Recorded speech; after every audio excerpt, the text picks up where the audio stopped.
Tayo, please. Pwede ba wag dito? Pag-usapan natin yung nangyari sa atin.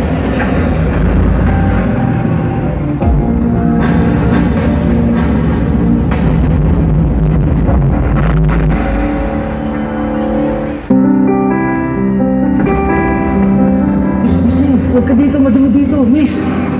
Mahahanap ang isa't isa. Ako nga pala si Eman. Melanie, lalaki.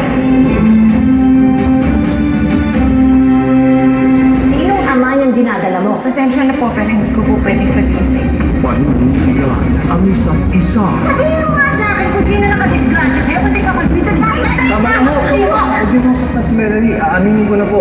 Ako po yung ama ng dinadala ng anak niyo.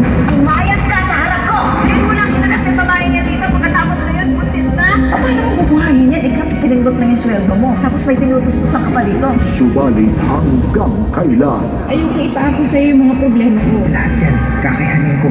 Visayas, Hindi sanay si Mel sa buhay na i-offer ng Emma na yun. Iniiwanan din niya yung lalaking yun. all is fair in love and betrayal. Tumigil ka na sa pagtatrabaho. Alam mo namang umasa kami doon sa asawa mo. Baka mamaya makakita ng ibang lalaki yun, ipagpalit ka sa ibang lalaki. Gusto kita dahil hindi niyo magagawa ng mga sinasabi niyo.